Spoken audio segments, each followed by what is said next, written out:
Hey, welcome back, everybody. This is our first mock draft of the 2024 offseason, and I have some premises here for you before we kick this off. And the premises for this mock draft is as follows. The Rams have re-signed Kevin Dotson. You can follow along on the ticker there at the bottom. The Rams have re-signed Kevin Dotson and Akhello Witherspoon. They're a starting guard and a starting cornerback, and they've also retained one of their starting safeties, Jordan Fuller and John Johnson, both free agents. Let's say the Rams retain one of them. However, they do not retain Coleman Shelton, and Demarcus Robinson remains unsigned. So the Rams head into this draft without their starting center from last year, without their number 3 wide receiver, and one of their safeties has apparently walked. Now, as far as the interior offensive line goes, Coleman Shelton walks, right? And he was an okay center. I think his teammates really liked his ability to make the calls along the line of scrimmage, but he wasn't a top tier center, but he was pretty good. And him moving on may not be as big a hit as we think, because I think what the Rams will probably do is move Steve Avila to center.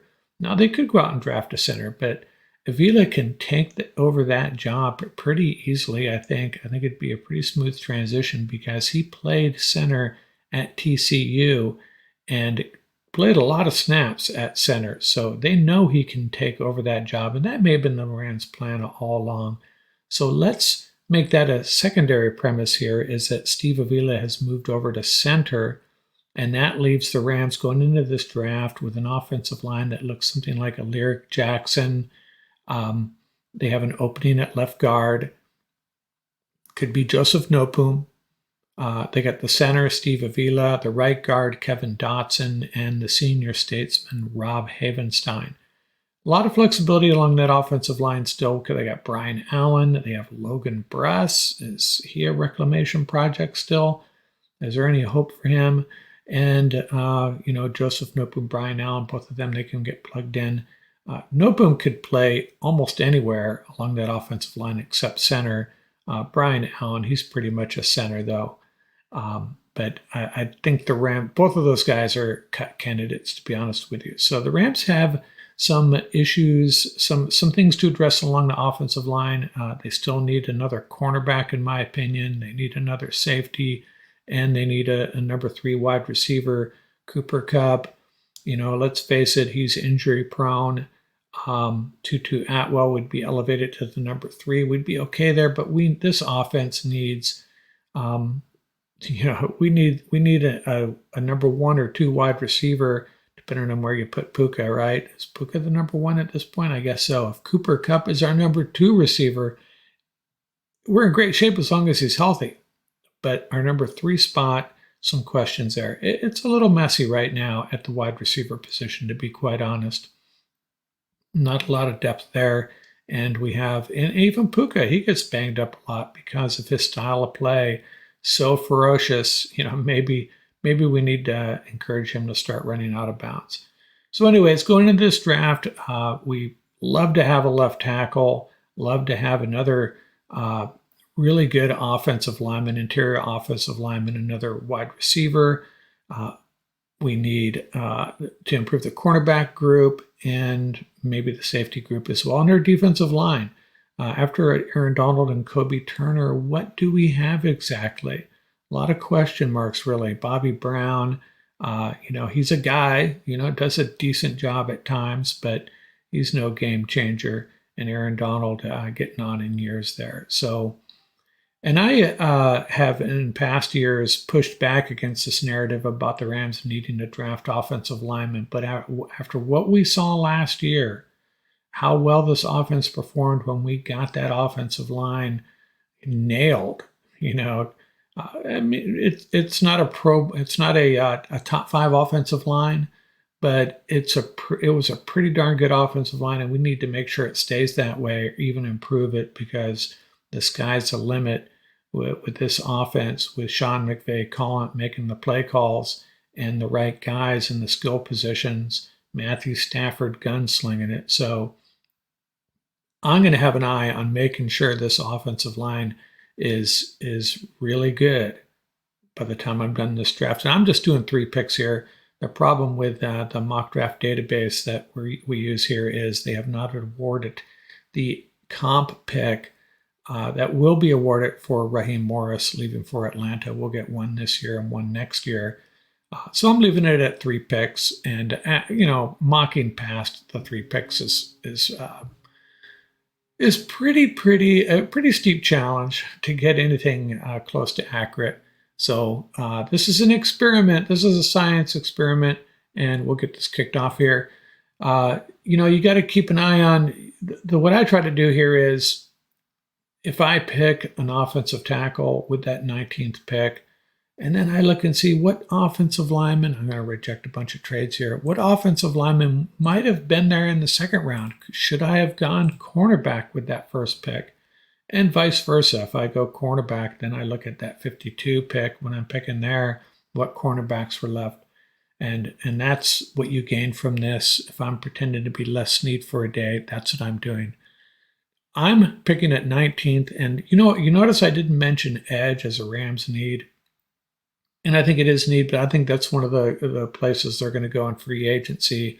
Could be really expensive to get. There's like 3 top guys out there, going to be very expensive. But we have a very good young edge rusher in Byron Young, and a couple other guys that can potentially pitch in, Nick Hampton, Michael Hoyt, and so on. But you use another high pick on an edge rusher. They're no sure thing. Sometimes they take a little time to develop, and we need to improve that group now. But there's Letu. You know what? I'm not going to make that selection because I don't think it's realistic. I don't think he's going to be there. But a guy I really love and could be there is Fuaga, the offensive lineman, offensive tackle out of Oregon State, who has been really shining at the Senior Bowl practices. I'm going to go ahead and make that selection. And so now we have an offensive line of Fuaga on the left side, Havenstein on the right side, Vila at center, Kevin Dotson at right guard, and plug Joseph Nopum in at left guard, maybe? That'd be an option, right? Like rejecting some trades here. Now, the first thing I'm going to look at here is the cornerbacks that are available, and unfortunately, there's none in this top group. Let's filter by cornerback, make sure we're not missing anyone.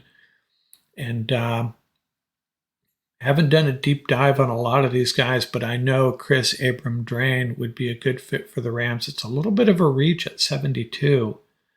So probably going to give me a bad grade if I go that route, but let's just check wide receivers. And Roman Wilson's there. I mean, he'd be a really good fit for this offense. And again, it's a little early for him as well.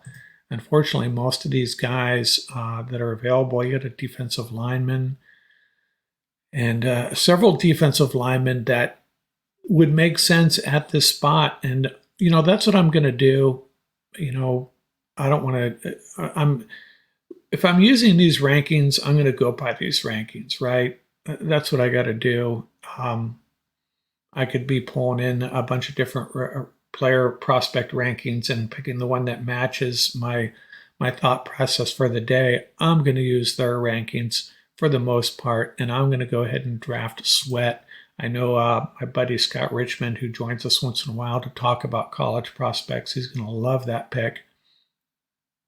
And so we've gone in the trenches here, offensive tackle, defensive line. We need a cornerback. We need a wide receiver would be the next big things for me as far as I'm concerned. And we are on the clock. We have a linebacker and a running back at the top there, a safety. There is Chris Abram-Drain. He's still there. So that worked out for us if we want a cornerback, and that is going to be my pick. Let me just check wide receiver real quick. Roman Wilson's still there. So who would you want? Roman Wilson, the wide receiver, or Abram-Drain? Abrams-Drain, the cornerback. And that's a tough call. I'm thinking about this for a second. Wide receiver Roman Wilson still potentially could bring in another number 3 wide receiver.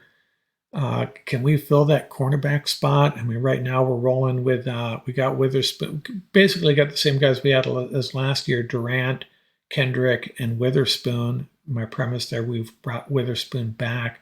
Maybe we're not as bad at cornerback as I think.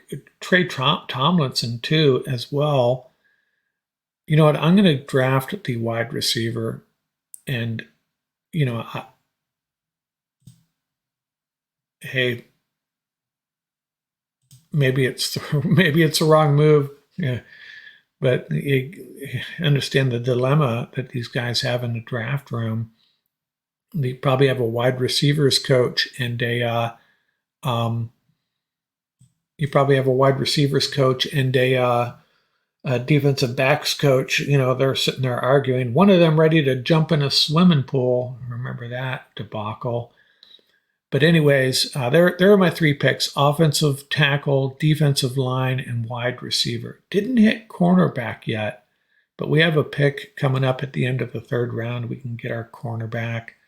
Um, I like that draft. I think we've got 3 guys that could potentially, well, Fuaga would be a starter. Sweat would definitely be a rotational guy, and Roman Wilson, if Demarcus Robinson doesn't come back, he'll be pushing Tutu Atwell for the number 3 spot, and any injuries, he'll be on the field a lot. That is my mock draft number 1 for the 2024 season. Always a lot of fun. It's a learning process. That's what this is mostly about. Less need for 20 minutes here anyways. Mock draft number 1 from Rams Up out here.